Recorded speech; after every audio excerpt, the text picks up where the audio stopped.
الشيطان الرجيم بسم الله الرحمن الرحيم يا أيها المزمل قم الليل إلا قليلا نصفه أو انقص منه قليلا أو زد عليه ورتل القرآن ترتيلا إنا سنلقي عليك قولا ثقيلا إن ناشئة الليل هي أشد وطئا وأقوم قيلا إن لك في النهار سبحا طويلا واذكر اسم ربك وتبتل إليه تبتيلا رب المشرق والمغرب لا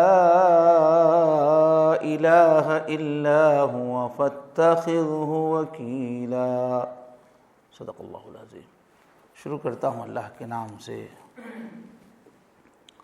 جو بڑے مہربان ہیں اور نہایت رحم والے ہیں۔ اے کپڑے میں لپٹ کر سونے والے، رات میں کھڑے ہو جائیے، رات میں کھڑے ہو جائیے، عبادت کیجیے۔ ہاں، تھوڑی رات سو سکتے ہیں، رات کا آدھا حصہ یا اس میں سے کچھ اور کم کر دیجئے یا اس پر کچھ اور بڑھا دیجئے، اور قرآن مجید کو ٹھہر ٹھہر کر صاف صاف پڑھیے۔ ہم عنقریب آپ پر ایک بوجھل حکم نازل کرنے والے ہیں، بوجھل قول نازل کرنے والے ہیں۔ بلا شبہ رات کا اٹھنا، نیند میں سے اٹھنا عبادت کے لیے، بلا شبہ رات کا اٹھنا یہ زیادہ نفس کو کچلنے والا ہے اور تلاوت میں تاثیر پیدا کرنے والا ہے، بات میں درستی پیدا کرنے والا ہے۔ بے شک آپ کو دن میں بڑی لمبی بھاگ دوڑ ہے، محنت ہے، تو آپ اپنے رب کے نام کا ذکر کریں اور سب سے کٹ کر اللہ کی طرف متوجہ ہو جائیں۔ وہ مشرق کا بھی رب ہے، مغرب کا بھی رب ہے، اس کے علاوہ کوئی عبادت کے قابل نہیں ہے۔ اسی کو اپنا کارساز بنائیے، اپنا کام بنانے والا اسی کو بنا لیجئے۔ تو یہ سورہ مزمل کی ابتدائی 9 آیتیں ہیں۔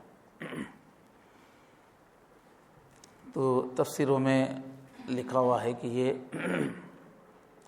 تیسری وحی ہے۔ مزمل مدثر دونوں کا معنی بھی وہی، لپیٹ کر سونے والے۔ تو جیسا کہ عرض کیا گیا، فرشتے کو دیکھ کر ایک ہیبت طاری ہو گئی تھی تو آ کر لپٹ کے سو گئے تھے۔ اس حدیث کو بھی بعض لوگوں نے یہاں بھی نقل کیا۔ بہرحال وہی جو کیفیت تھی حضور کی، فکروں کی وجہ سے، ایک نئی ذمہ داری، سارے عالم کی ذمہ داری، آدمی کو جب فکریں لاحق ہو جاتی ہیں تو وہ بستر پہ پڑ جاتا ہے۔ تو اللہ کے نبی اسی کیفیت میں تھے، جو مدثر میں جو حالت ہے اسی کا تذکرہ یہاں بھی اللہ کر رہے ہیں کہ اے چادر میں لپٹ کر سونے والے۔ ہاں، اب اس میں وہی پیار کا لہجہ ہے، محبت کا، لطف کا لہجہ ہے۔ بتانا چاہ رہے کہ اب آپ کا سونے کا وقت چلا گیا۔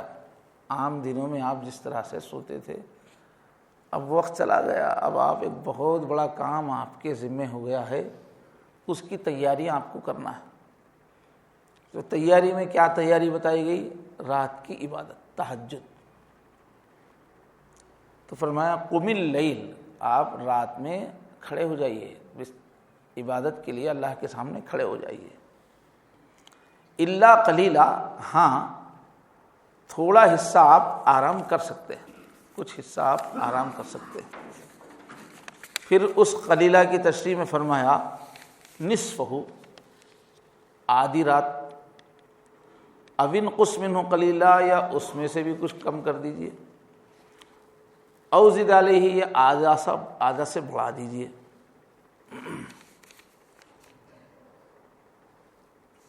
وَرَتِّلِ الْقُرْآنَ تَرْتِيلًا، اور قرآن مجید کو صاف صاف پڑھیے۔ تو یہ وہ وقت تھا، اس وقت تک ابھی 5 وقت کی نماز فرض نہیں ہوئی تھی۔ البتہ نماز کی ترکیب دوسری احادیث سے معلوم ہوتا ہے کہ بالکل ابتدائی زمانے میں آپ کو حضرت جبرائیل نے بتا دی تھی کس طرح سے قیام کرنا ہوتا ہے، رکوع کرنا ہوتا ہے، سجدہ کرنا۔ جو نماز نبی بننے سے پہلے تو کوئی ترتیب معلوم نہیں تھی، نبی بننے کے بعد پہلے شروع ہی میں آپ کو ابتدائی دنوں میں نماز کا طریقہ بتا دیا گیا۔ اور 5 نمازیں فرض ہونے سے پہلے 2 نمازیں آپ کو بتائی گئی تھیں، ایک صبح کی نماز طلوع سے پہلے، ایک شام میں ایک نماز، 2 رکعت ہوتی تھی۔ تو اب اس آیت میں رات میں عبادت میں مشغول ہونے کو فرض کیا گیا۔ اب آدھی رات سے کچھ کم کیجئے یا کچھ زیادہ کیجئے سونا، تو اس سے معلوم ہوتا ہے کہ تقریباً 2/3، 1/3 رات یا 2/3 رات عبادت کے لیے کہا جا رہا ہے۔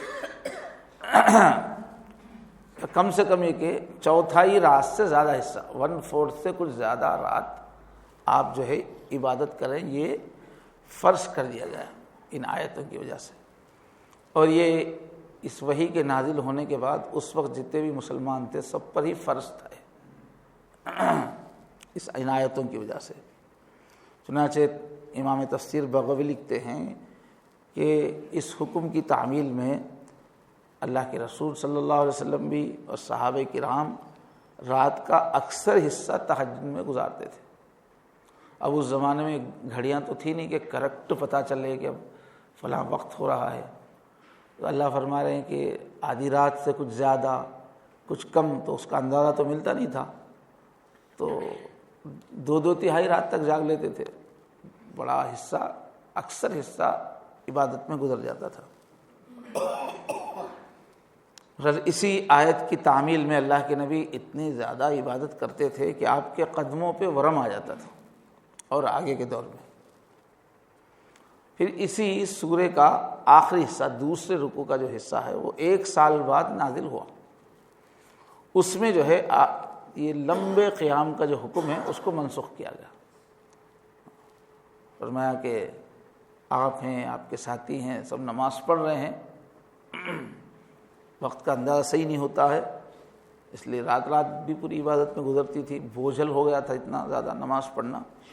تو دوسرے رکوع میں فرمایا فَقْرَؤُوا مَا تَيَسَّرَ مِنَ الْقُرْآنِ، آسانی سے، سہولت سے جتنا قرآن تہجد میں پڑھ سکتے ہیں اتنا پڑھیے۔ ابو داؤد شریف کی روایت ہے، ابو داؤد اور نسائی کی روایت حضرت عائشہ سے۔ تو وہ 1 سال بعد جب وہ آیتیں نازل ہوئیں تو پھر یہ لمبا قیام، تقریباً پوری رات ہی عبادت میں جاتی تھی، وقت کا صحیح تعین نہیں ہو سکتا تھا۔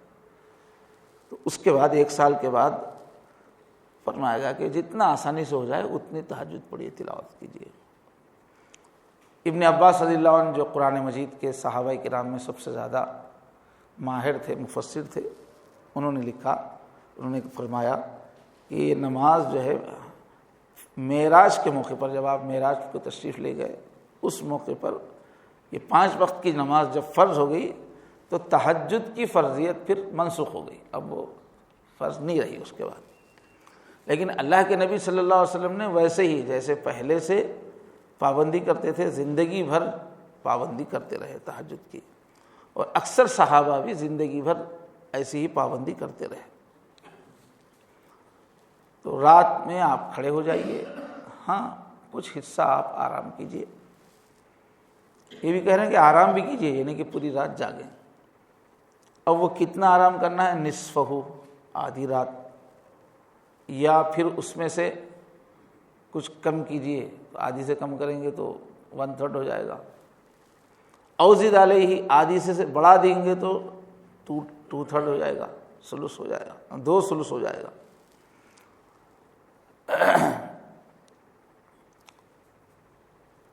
تو آدھی رات اگر کم کہہ رہے ہیں، کچھ آرام کیجیے، نصف اس کا آدھا۔ تو آدھی رات کم کیسا ہوتی ہے؟ آدھی رات تو کم نہیں ہوتی۔ تو کہا کہ نا کہ شروع میں اس میں مغرب سے ہی شام شروع ہو جاتی ہے، رات شروع ہو جاتی ہے، عشاء تک تو آدمی جاگتا ہی ہے، اس کے حساب سے وہ کم ہی ہو جائے گا، سونا کم ہی ہو جائے گا، آدھے سے بھی کم ہو جائے گا۔ او زد علیہ، یا آدھی رات پہ کچھ بڑھا دیجئے آرام۔ بہرحال 1/4 رات سے کچھ زیادہ عبادت کرنے کو فرض کیا گیا۔ یعنی اب آپ جو ہے تیاری کریں، جس عظیم کام کے لیے آپ کو اللہ نے ذمہ دار بنایا ہے اس کے لیے آپ اپنے آپ کو تیار کریں۔ اور تیار کرنے کی عملی شکل کیا ہے؟ لمبی عبادت رات کی۔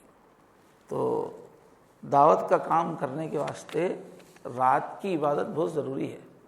پہلے تو حضور نے نبی بنانے سے پہلے تنہائیوں میں 6 مہینے تک آپ کو غار حرا میں بٹھایا، 3 سال سے پوری رات، پورا رمضان جو ہے وہ غار میں گزارتے تھے۔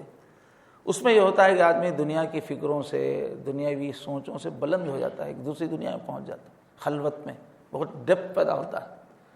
اب جب نبی بن گئے، اب کام ہے، فیلڈ میں کام کرنا ہے، تو اب تو غاروں میں نہیں رہیں گے۔ تو اب بھی آپ کو سسٹم دیا گیا کہ ایک غار آپ اپنا گھر میں بنا لیجئے، مطلب رات کا کچھ حصہ تنہائی کا، اچھا خاصا حصہ تنہائی میں گزرنا چاہیے، جس میں آدمی سب چیزوں سے کٹ کے صرف اللہ کی یاد میں کھو جائے۔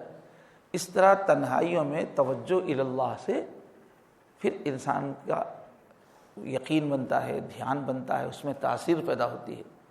امت کو بھی حضور نے سمجھایا ہے کہ شیء من الدلجہ، دین پہ چلنا ہے تو کچھ تنہائی میں، اندھیرے میں عبادت کرو۔ دلجہ کے معنی اندھیرا، اکیلے میں کوئی نہیں دیکھ رہا ہے، تنہائی میں کچھ عبادت کرو، رات کے حصے میں دین پہ چلنے میں مدد ملے گی انشاءاللہ۔ کل آگے کی آیت آگے کل پڑھی جائے گی۔